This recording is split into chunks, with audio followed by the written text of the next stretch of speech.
Retail and hospitality is changing, with often complex and fragmented systems combined with large volumes of customer data for businesses to make sense of. It's critical to work with the right partners in order to guarantee success. At Tratec Consulting, we help retail and hospitality businesses transform their technology, removing overly bloated processes and creating unified and efficient systems of working throughout. So don't just take our word for it. See for yourself. Tratec Consulting, the leaders in technology transformation across retail and hospitality.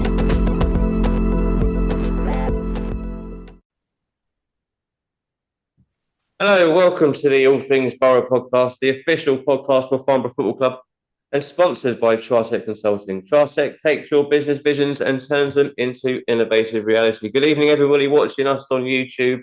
Thanks for tuning in. I'm Alan as normal, and I'm joined by Simon. Simon, you're still at home. You're still at your mum's house. You're not in a hotel. No, I've not been away. I'm probably not going to be away now till next year. I've got a trial starting in when is it? Next week at Southwark. So I'm going to be there till Christmas. So yeah, just so our guest doesn't know, I'm not a criminal. I do that for a living. I'm not in the dock this time. So there's other people closer to home who've been in those, but we won't go there. Yeah, so I'm probably in Exeter in January. So yeah, I'm still at me at my place of residence at my listed address on the electoral roll. Yes. Very good, very good. And as everyone can see, we are joined by a guest tonight, Craig Porte, who is Braintree fan, commentator, regular co-host on the National League Lowdown podcast. He's joining us tonight because we've got the big game coming up this weekend, the FA Cup against Braintree, away at Braintree. Good evening, Craig. How are you doing? Good evening. Thanks for having me, boys. I'm very much looking forward to talking all things Farnborough and all things Braintree, and hoping for myself, obviously, for a positive result for Braintree at the weekend, because a bit like you guys, they haven't been too frequent so far this season. No, we are struggling a bit for victories at the minute.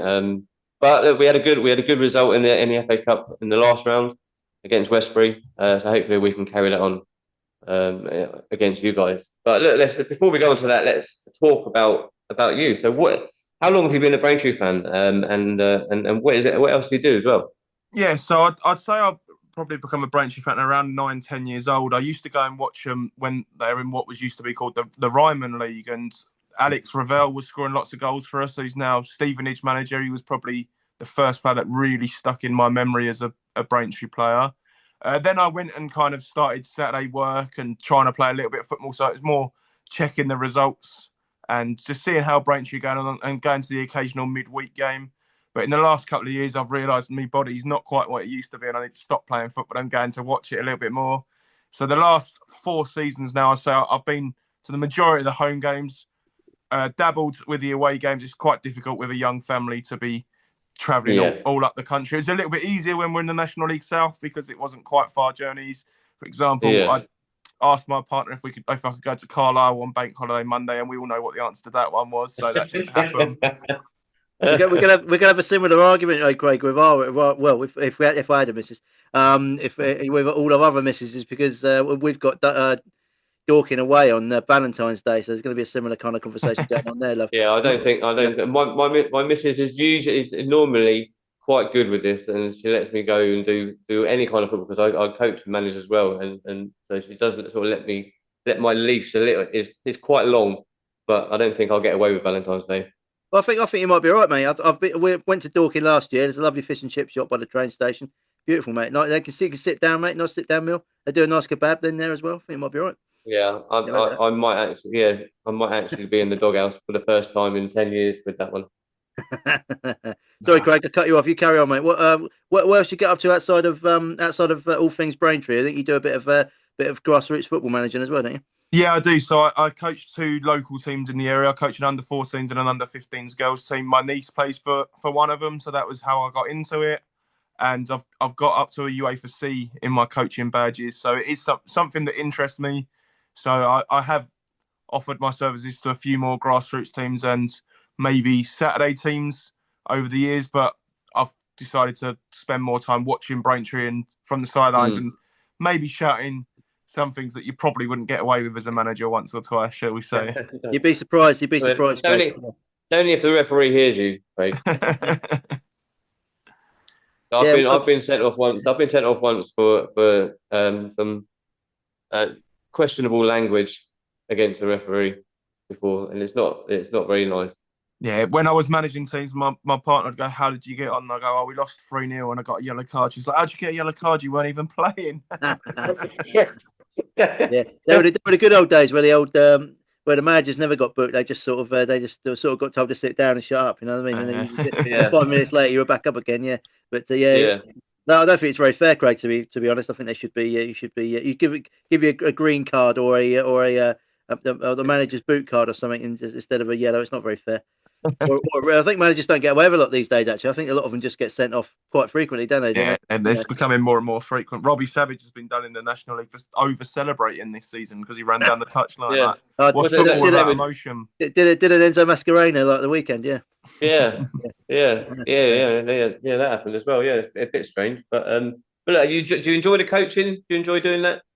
Yeah, I'd say so. They're a lovely group of girls that I coach, and they do want to get better. A lot of them came off the back of the first Euros win that the Lionesses done, and they were all new to football, so it was an adaptation from what I've previously coached. But no, they really enjoy it, and we say the results don't matter. They do. I will lie if we ever say that they don't. But to see what a team we've come, regardless of the results, is sometimes more important. But I'll still be annoyed on a Sunday afternoon if we've lost, no matter what. I think. Alan obviously goes. There's probably no more than I do. You should know because he runs a ladies' team as well. But I think I found that with we're fairly heavily involved with the ladies' team as well, and we've had them on podcast quite a lot over the last season, and we'll get them on in the next few weeks here as well to speak to their manager and players. And I do find that the ladies' teams they all really want to improve. They listen and they take in what you want to do. They really want to try. And I think they try a lot harder than the boys sometimes. I think that's fair to say, Alan, wouldn't you? Yeah, I think I was talking to a couple of my ladies last night about this, and my chairman as well is with girls, and I don't know what it's like for young girls, but with the ladies, I've never coached kids, but with ladies, they do tend to listen a bit more, and they're a bit more attentive and a bit more, and they want a bit more more detail in your instructions. Whereas I've managed like men's football as well. They just tend to, no matter what level you're at, they just tend to think that they've made it, and they know all there is to know about football, and they don't need to be taught or shown any different. Whereas the women and girls are completely different. But like you're right, Craig, saying that there was a big boom after the first Euros win. And I think I was talking to someone the other day that I think it was about 7 million new players from the first Euros win, and then obviously since then we've had a World Cup final loss, obviously, but then the recent Euros win this summer, and so I'm expecting another big boom in the next couple of years but we need more adult ladies to come through, not just kids. It's great that the kids are coming through. That's what we need, but it just takes far too long to get them up to where I am. So I need adults. Absolutely. Yeah, I think in 5 years' time, I think the women's game will be in an even stronger place because these ones that have come in at 12, 11 will be hitting the age that they're ready to then go and play in seniors football as well. Yeah, no, it is really good. It's a good place to be in at the minute. So, but look, we've diverted a little bit there, but let's go back onto Braintree. So, what is it about Braintree that drew you into in the beginning and then drew you back as an adult?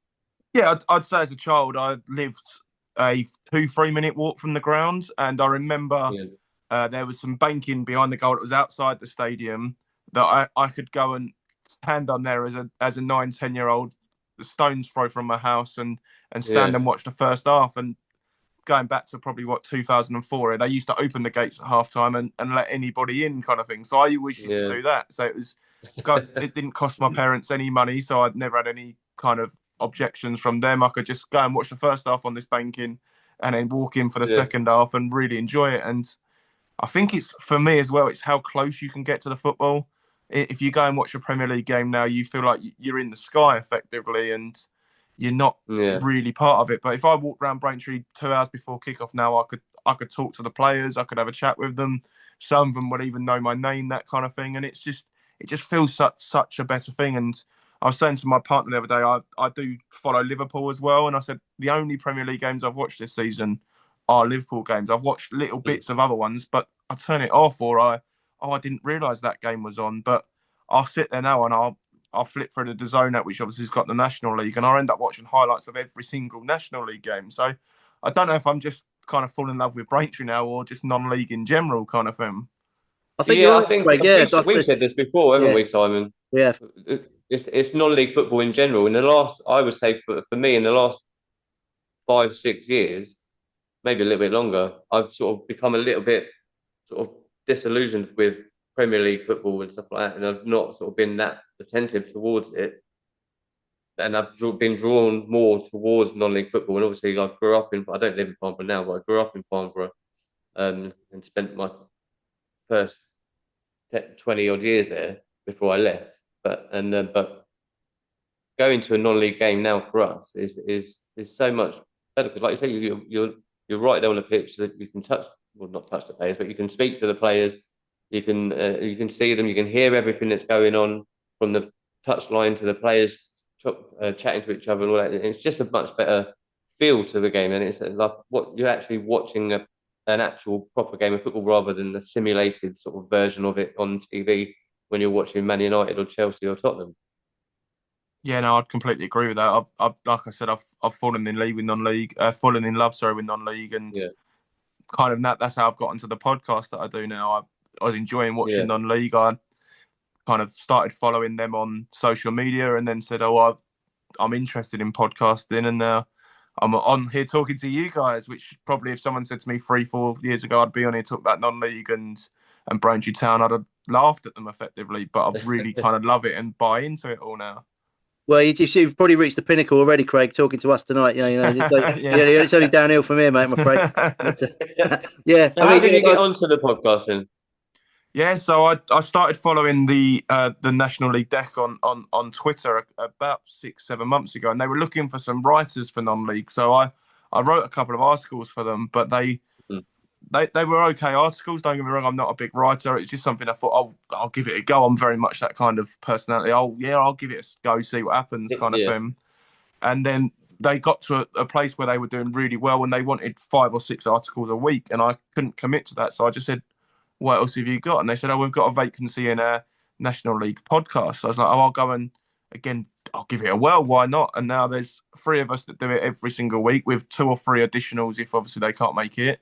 And we do review shows, we do prediction shows, we had special guest ones. We've had Robbie Savage, Casey Batty, Jazz Singh, Alfie Rutherford from Dorking came on the other day, so you can say hello to him if you see him on Valentine's Day. And yeah, just really enjoying it. I've just got off one now talking about the FA Cup and what games we think might have potentially have shocks in them, and going even further down the leagues to the Southern League and the Southern League Premier League, and just doing a little bit of research on them teams. And sometimes me and my partner will sit on the sofa and she's watching like Married at First Sight or something like that, and I'm sitting there watching highlights and making notes about Woking, for example. And it's just something I've really started to enjoy. Obviously, after you mentioned a few cup shocks, obviously other than Farnborough beating Braintree on Saturday, was there any other cup shocks you thought might occur? Yes. So I actually said your name for this one as well, but I meant Farnham. So Farnham, I'm going to go to beat Sutton. I've backed them. Yeah. They're a team that's riding high, and a team that's not riding so high in their league at the moment. On TV as well, isn't it? It's on TV and everything with it, and the whole package Farnham are doing. I've gone them to beat Sutton. So hopefully that one comes out. But if you follow it very closely, we do predictions every week, and I've been having a bit of a shocker recently. So whoever I predict, maybe predict the other team to win. Yeah, I might have a few quid on Sutton in that case. Then. Talking to Sutton, it probably brings us on quite nicely. Obviously, Braintree played Sutton at the weekend, then it was a 0-0. Obviously, I assume you were at the game, and what was it like? Because myself and Alan saw that match, and we thought, well, that's probably a must-win game for both teams. But it sounds like it might have been a maybe not lose game, if you know what I mean. Yeah, so I also do a little bit of commentary for the Zone through Braintree Town. I used to get on quite well with the club secretary. He's moved on now, but the current one has asked me to stay on. So I do the Zone commentary. So if you ever have I'd say the pleasure of listening to that, but that might be a bit of a stretch.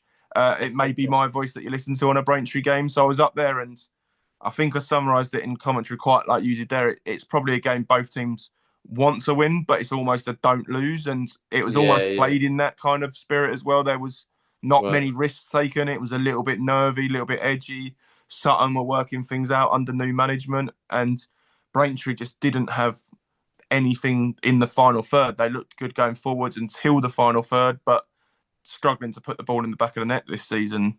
And that's been a factor throughout the whole games. I think we're one of the lowest scorers in the league. We don't score that many.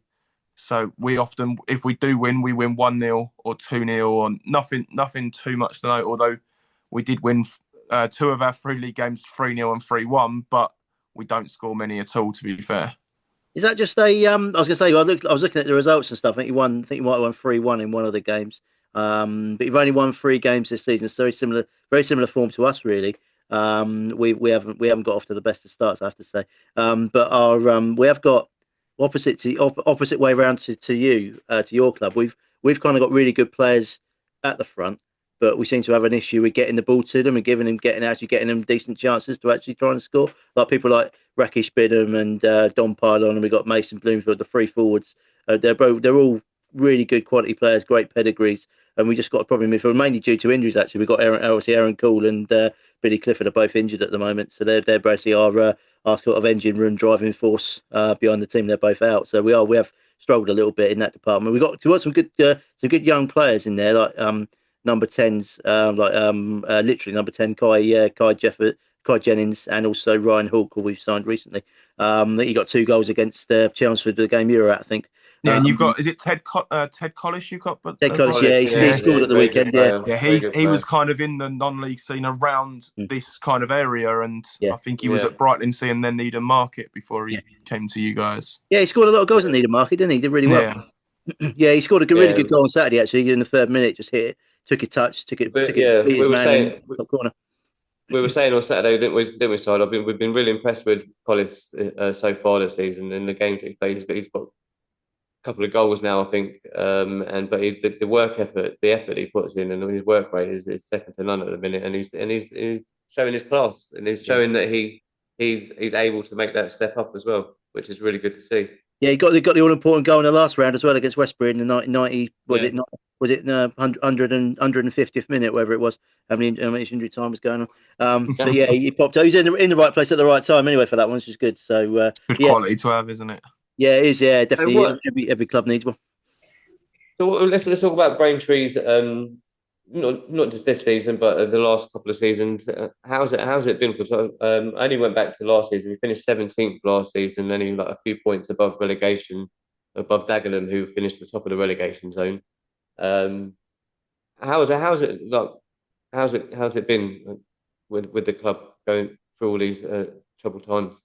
Yeah, so going back 2 seasons now, we obviously got promoted from the National League South after beating Worthing in that playoff final, which was an incredible game at their place. It was 4-3. It was end to end. There was saves. There was great goals. It went all the way to extra time, and then we effectively ripped our squad up to go up to the National League. Only Tom Blackwell and Reggie Lamb stayed from the squad that got promoted into the squad that started the new season.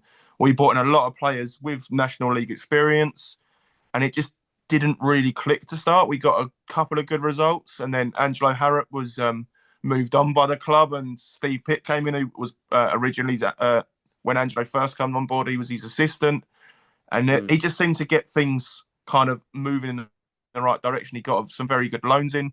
We got Henry Gray in goal, who kind of solidified that position because it was a position we weren't looking too strong in. We tried Jacob Knightsbridge in goal on loan from Oxford, and then Lucas Coverland tried them, and neither of them kind of hit the ground running. And then, 17th was probably slightly above where we should be in terms of probably we were just above the relegation zone, but it was such a narrow points gap. I think we got 17th on the final day because we managed to beat Rochdale, who had rested all their players for the playoffs. On another day, we might have been a little bit less lucky with that kind of thing. But We lost Kyrell Lisby. He went to Peterborough. He was our top scorer last season with 17 in all competitions. No one begrudges him of that move. Probably similar to yourselves. If someone's doing really well, we know that they're eventually going to be moving on to passages new and higher up. And he hasn't quite hit the ground running at Peterborough. We lost Jermaine Francis. We had Jermaine Francis on loan from Barnet. He decided to go to Hartlepool this season. Again, Hartlepool got a much bigger stature, much bigger club than Braintree. We're under no illusions there. The ones that disappointed me that we lost Matt Robinson. He was on loan from Woking but got released, but he decided to go to Maidenhead, which is National League South. And Louis Annesley has moved to Dorking. They were the two that kind of stung a little bit because it was more maybe geography or finances or different aspects rather than them going up the ladder from us. So they're the ones that stung. But we've made some good signings this summer. I think the experience of Tommy Smith, he's been injured recently though, and it has been noticeable. I think he is now fit for Saturday, but he's gone off with New Zealand, so he won't be available for Saturday, I believe, as well. James Vennington, Marley Miranda have stayed in the midfield, which is very important for us. I think they're a fantastic duo when they're both fit or not suspended in their cases, because both have picked up red cards in the last 2 seasons, or Miranda even got 15 league bookings last season, so he missed quite a few games. So if you ever want to put a bet on that, that's probably where to go, Miranda, to get yellow carded, because his style of play kind of leads to him getting a few bookings, or more than a few. But yeah, the thing I think we're lacking the most this season is a number 9, but we look so much worse when John Akinze's not on the pitch. But when he's on the pitch, he can't put the ball in the back of the net either. And so it's one of those. The whole team looks better with him on the pitch, but he doesn't put the ball in the back of the net and doesn't quite do enough in the box. But if you need someone to hit to get you out of trouble and hold it off and pin a defender and buy a free kick, he's perfect.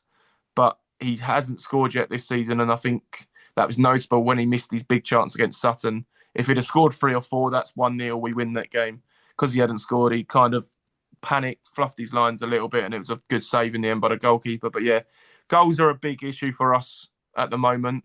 We can look pretty defensively solid. We've drawn with Forest Green at home, which was obviously quite a good result for us. We've got 3 or 4 clean sheets, but yeah, we're struggling to score. And if we do score, we tend to only score 1 or 2 to win the game if we can. And even 2 against York we managed to get 2 against York. It wasn't good enough, as they managed to beat us 3-2.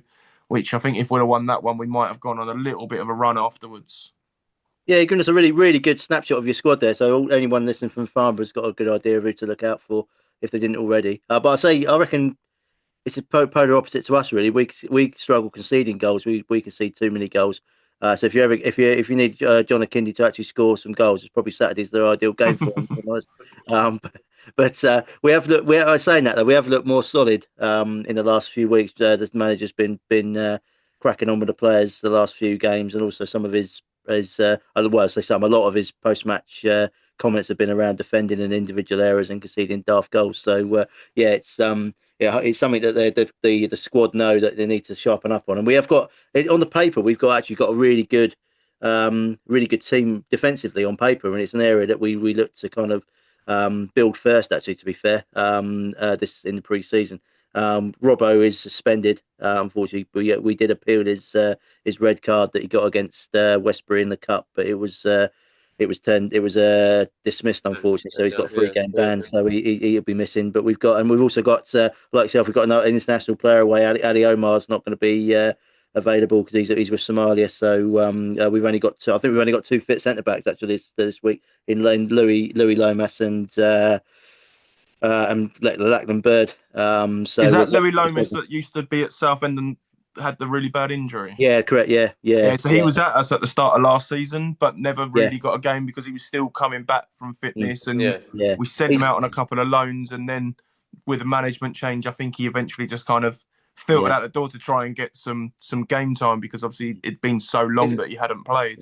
He's a really good player. He's really good. You can see the class with him, and he does everything pretty much correctly. But then it's the injuries situation. He's come off a couple of times in a couple of games with. I think it's his thing. If he had a hip injury, I think he's still sort of coming back to full fitness. But I did read on the socials the other day. He missed the game due to a slight knock, and he was at a wedding, I think, and he did say that he was really happy with his form, and injuries are going well, a lot better. So he's just really pleased to be playing again properly, which is great to hear. I think everybody knows what it's like being off on injuries for so long, and you kind of end up, like I say, you end up looking around for first team opportunities, and some management will look at that, look at your injury history, and won't play you because they think, well, I can't rely on him, that sort of thing, which is a shame, really. But yeah, what I was going to ask you, what's Braintree's ground like? Sort of quite old school, or is it? What can the Farnborough fans expect when they arrive? Is it going to be a frosty Essex welcome with a fake tan and permed hair? What is it going to be like? I'd say that's more South Essex, I'd say, rather than the North Essex that we're in. That's more the Billericay's, the Brentwood way, should I say, for that one. But yeah, it's a very old school ground. I'd imagine since you last came in the National League South, not much has changed. It's not a ground that has major renovations and is taking a step. They've put an away marquee in behind one of the goals because obviously a lot more of our games are now segregated than they were in the National League South. But yeah, other than that, there's no major changes to that. I don't think Saturday will be segregated. I haven't seen that it is yet, but it depends obviously how many tickets you guys sell. But I think, is it just on the day on the tickets, or can you buy in advance? No, I bought mine in advance. You can buy. I bought in advance. I think it is segregated actually. I think they have segregated it. Yeah, and they did mention about having the marquee and there's so obviously various bits available. I think because I believe the rules still apply in the FA Cup, but because we're a National League club, you can't drink alcohol within obviously vicinity of the pitch. Yeah. So the marquee is a good thing for the away fans. It is obviously. I've never been in there, but from the outside, it looks a very basic marquee. You just sit there and have a pint at half time, that kind of thing. It's nothing. I'm not going to try and sell it as anything glamorous or glorious, but if you can get a pint in there, most people won't go too wrong with it. The burger van's right next to it. You'll have your own burger van, those kind of things. So Simon will be happy for that then. Yeah, every day. Yeah, I like to do my own I've got my own kind of ratings of burgers during some of my away travels, and he doesn't, Craig. He doesn't. Yeah. He doesn't. It's not on social media. It's just a rating that he does with himself. It's in my head. It's in my head. That's all that matters. I had no complaints about the food at Braintree. Again, it's your standard basic football food, your hot dogs, your burgers. Yeah. There's nothing that's going to ever make that Footy Scram website on X, but it's basic. It does a job. It's a football game. You're not looking for a free-course meal. You're not looking for a Michelin-star restaurant, are you? Yeah, it's going to be more rate my plate rather than 30 grand, is it? Yeah, I'd say that. Happy days. How are you finding the commentary then? When did you start doing that? Yeah, so it was about this time last year, I'd say. I went to Barnet away with the team when Angelo was in charge, because I said he was my boss at work, who's now obviously Chelmsford City manager. I went with him to a game, and the secretary went to me, one of the players was supposed to be on BBC Essex but can't make it. Do you fancy it? And I went, no, I'm not doing that. And then when I got home, I was like, why did you bottle it, Craig? So I texted him and said, if you ever need anyone again, give me a shout. And he went, our commentators for DAZN have just told us they can't make it on Tuesday night's game. And I'd done it, and Braintree scored a 94th minute winner. So I really got into it, really enjoyed it. I got some okay feedback, some positive feedback from people. So I was like, if you ever need it again, mate, I'll do it. And now there's 4 or 5 of us that rotate round. So we're don't have the same voices every week. We don't have the same pairing every week. So I think it seems to be going quite well, and we get some good feedback. Obviously, there's always a few people that say it's not very good, but that tends to be if Braintree have won, that tends to be the case. But we one thing we set out is we like to do a bit of research, and we try not to be biased, because especially if you're on DAZN, your market audience is probably more away fans, because the home fans are going to be there, kind of thing. Yeah, no, exactly. So we try and get knowledgeable, and I try and speak to a few fans from the other team just to get a few bits and pieces to do with them. And then I just say the game as I see it. As obviously yourself, I've got a little bit of a coaching background, so I can maybe make a few suggestions on that, but I'm not saying I'm going to be reinventing the wheel and telling them about like vertical football and how they played and the patterns of play and how every team's setting up. But I'll give it a good go, and I'd say what I think, and I will get excited when Braintree score. But at the same time, if the other team score a 30-yard worldie, I'm going to give it the praise that it deserves. I've seen 1 or 2 where they've gone, it's a goal to so and so, and they sound so down. But if someone scores a fantastic goal, they deserve a bit of credit. That's what the people want to hear. So that's what I aim for. If you ever listen back to any of mine, you might go, "Oh, that's not what he said online." He's not biased, but I try not to be biased too often. Yeah, I tell you what, Craig, you're dead right there because I've listened to some commentaries on the radio, and I've had to seem to remember Chelmsford City won the first game of the last season. It was the most dour commentary I've ever. I mean, it won a great game to be fair, probably didn't help, but it was the most dour commentary I've ever heard in my life. And honestly, every time sort of Chelmsford went forward, the guy was honestly he looked like he was going to jump out of his seat and start shouting the rooftops. And then every time Farnborough went forward, it was like a funeral. So you know, what I mean, it's a bit like that. So you're right. You have to like you say, most of your audience is going to be based on away fans. You know, we've You've got to kind of make it a bit exciting for them, though, haven't you? Yeah, exactly. Yeah, you got like I say, you got to try and be as sort of as balanced as you can be, and when you do these things, and also we got a really good commentary team. We've got a chap who goes away. Is it Gareth? I think, isn't it Gary? No, I don't know his Craig. name. It might be his name. It might be Craig. No, I don't think it is. Anyway, whatever his name is, he's pretty good. And he travels around, and Ben and Neil do the home commentaries. So which is really good. It also gives them a break. So it's quite nice to rotate it around. Otherwise, every Saturday you're lugging all the gear around and doing all that. So yeah, it's quite a good set. We do the halftime stuff at on the radio for the home games as well. So we just fill in, give our opinion on certain things, and you know, whether there be any changes, and commentating on the halftime action, which is generally And also we doing that. We do shamelessly try and plug our podcast as well. So. Nothing wrong with that, gents. Yeah. Yeah. Normally when we run out of things to say, which is after about after about 30 seconds, actually, isn't it? So yeah. Especially if it's 0-0. Let's moving on to Saturday then. So what are you expecting from firstly from us? I don't know if you yourself have done a little bit of research on us, but what are you expecting from your lot? Is it? I was saying to Simon before you came on. I was saying to Simon, I wonder if they're going to, because of the position you're in. I don't know if you're going to start prioritise a little bit more for the league than the cup, but then you're going to want to get into the first round to get that lucrative, sort of semi-lucrative sort of first round tie. So, have you got any sort of insight into what's being thought about at the club? Yeah, I wouldn't say I've got any insight from inside, but what I do know is our budget is one of the smallest in the National League. So if we can find any extra income from anywhere, we're not blessed with sponsors, all those kind of things. So if we can find any extra income, we'll go for it. So I expect us to go probably as strong as we can.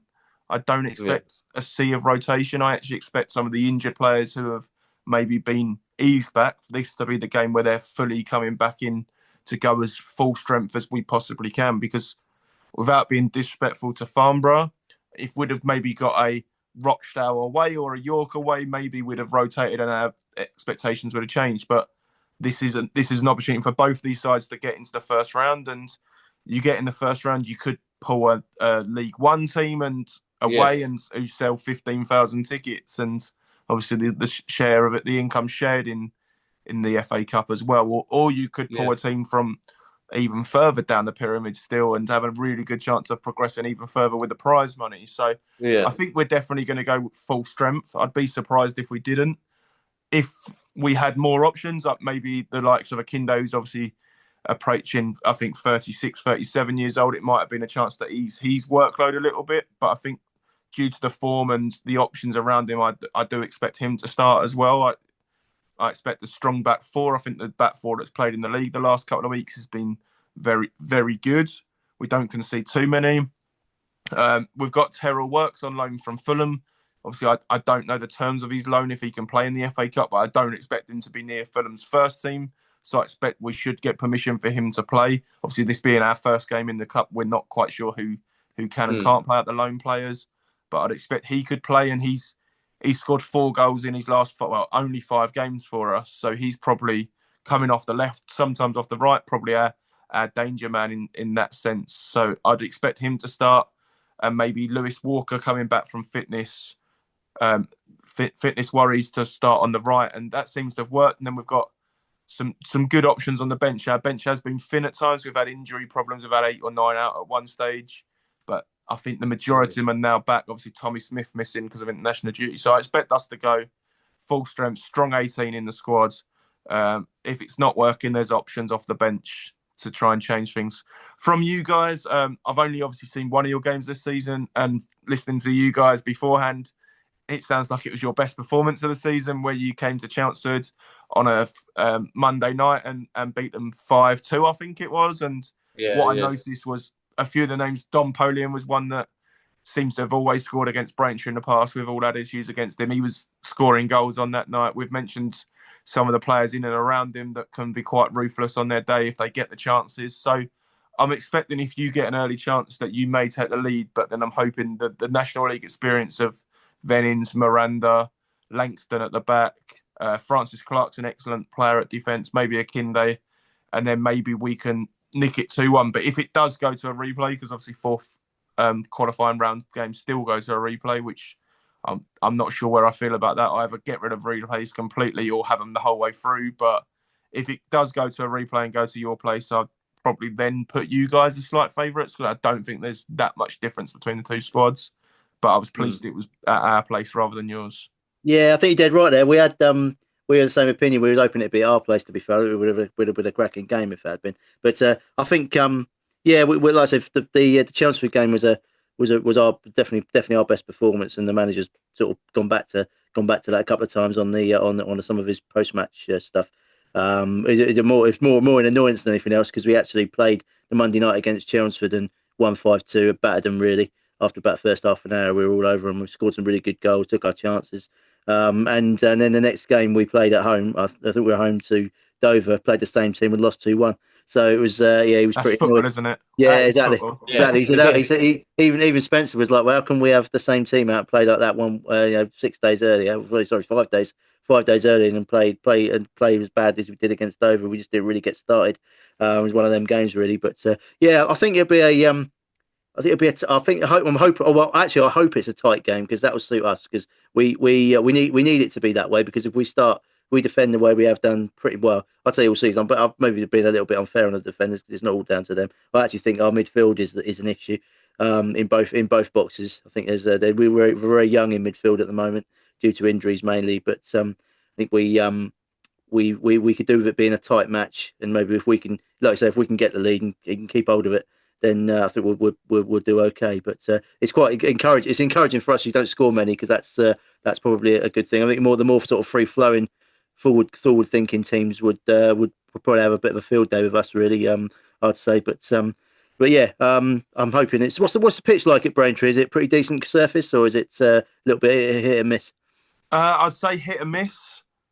It's not the best, but I've also seen a lot worse over the years as well. And it used to be a lot worse. It's had a lot of improvements over the last 3 or 4 years or so. But I think sometimes it's, again, maybe when we're playing the bigger teams, we maybe don't water it as much, or those kind of things. When we're playing the Yorks or the Barnets from last season, shall we say, that if you can stack the odds in your favour, you will. Yeah. We do try and play a little bit more football this year than we have in the last 2-3 years. I'd say we were quite direct, but it had results. It obviously ultimately got us promoted out the National League South, so nothing disputing that. But yeah, we do play a little bit more football, so obviously the pitch needs to play a bit of a factor in that. So there's probably been a little bit more attention put into it for that as well, I'd say.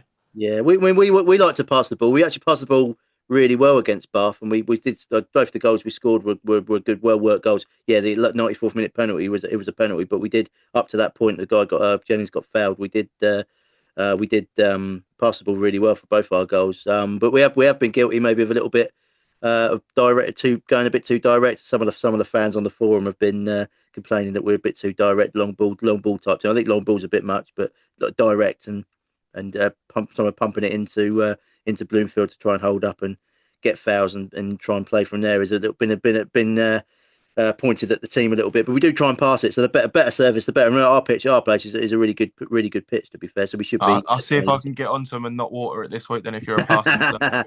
yeah, that's right. Yeah, do your best. I mean, I don't know I also don't know what the weather's like, because the weather I was betting against Bath was pretty short. It was really windy, so that played a bit of a hand in Bath's second goal. To be fair, we tried to clear it, and the wind blew the ball back.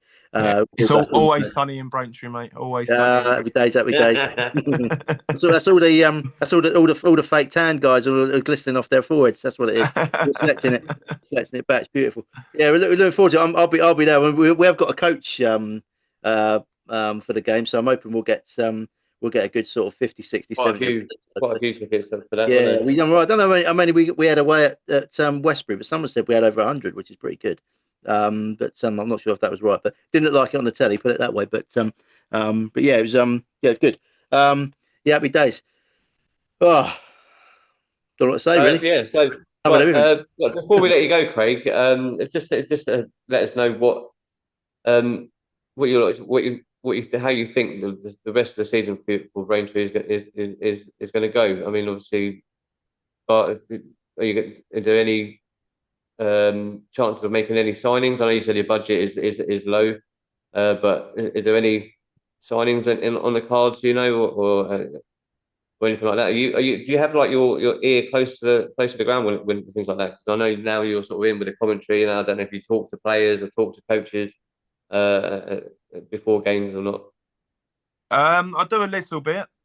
When Angelo was the manager, I used to get a lot more information because we'd sit at work in the office together and we'd end up talking football rather than work. But yeah, I still speak to Steve, the manager, every now and again. He gives me little snippets, but not too much kind of thing. But I think going back to this game, this could be obviously massive for the budget. If we win this, we might be able to go out and buy another striker or have a look at somebody else, because obviously the prize money every round gets bigger, because not only do you get the winning prize money for this one, you obviously get the winning or the losing from the next round as well. So so I think budget could play a factor. We've got 3 players on loan in our starting 11 at times, so there is still scope to add 1 or 2 more if we need to.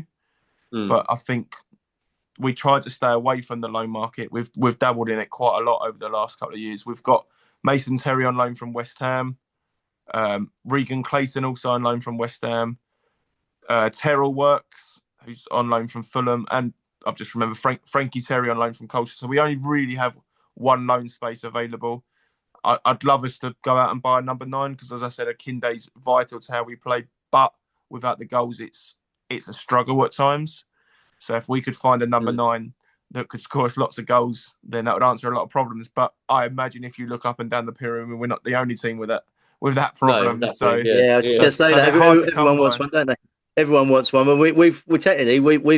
we've probably got three really good number 9s in our team. But as I said to you earlier, it's like getting the ball to them. It seems to be the issue, and giving them the actual, feeding them the chances they really need. I think against Chelmsford we did that 5 times, obviously, and that was great. But yeah, in a lot of our games we've struggled a little bit really, and we sort of huffed and puffed a little bit in the final third. But it's a little bit like yourselves, really, struggling to score. But we have done all right in the scoring department. We're one of the top scoring teams in the league, but we're also conceding quite a lot as well. So hopefully for the neutral it'll be an open game. But I actually hope it isn't. I hope we keep it nice and tight and keep things just ticking over and doing our work defensively and nicking a goal. I don't think it'd be I can't see it being a real kind of end-to-end sort of goal fest. I think it was never going to be the telly pick, was it? It was never going to be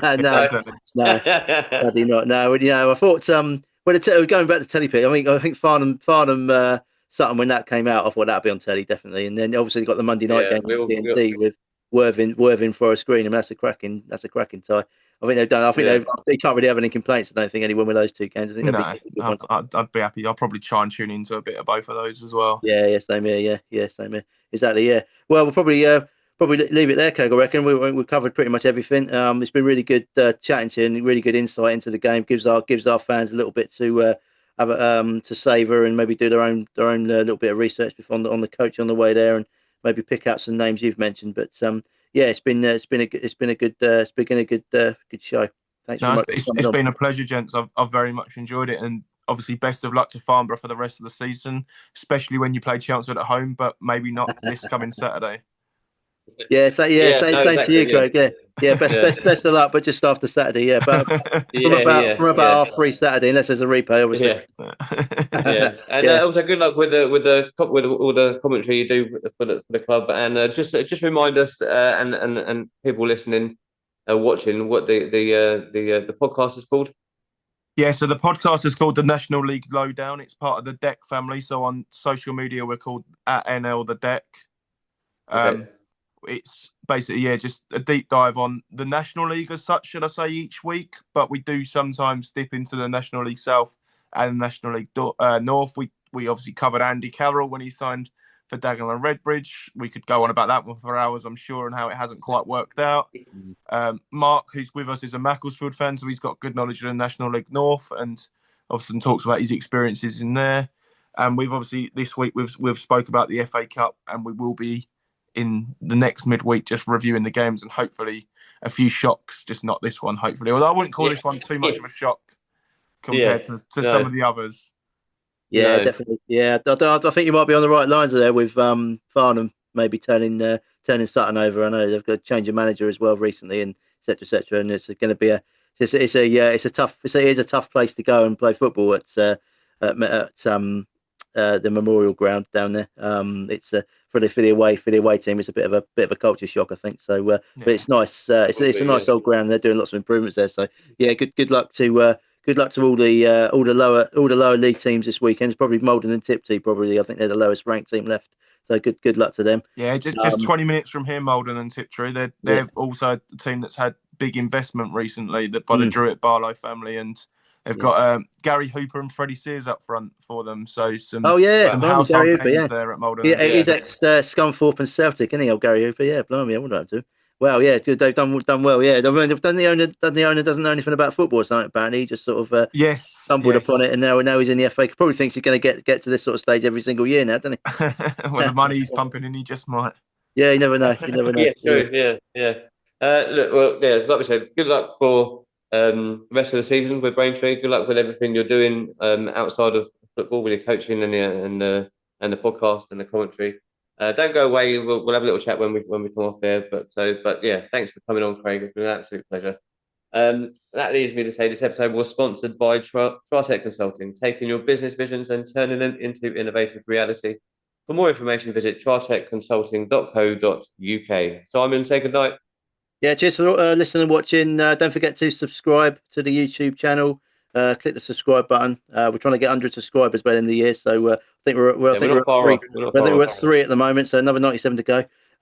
So happy days. Yeah, cheers. Yeah, you got that the wrong way around, Simon. You got that the wrong way around. Yeah, my maths was never the best. Again, once again, thanks, Craig, for coming on, and we'll hopefully catch up with you guys again soon. Yeah. Cheers. Thanks for listening. Thanks for watching. See you all soon.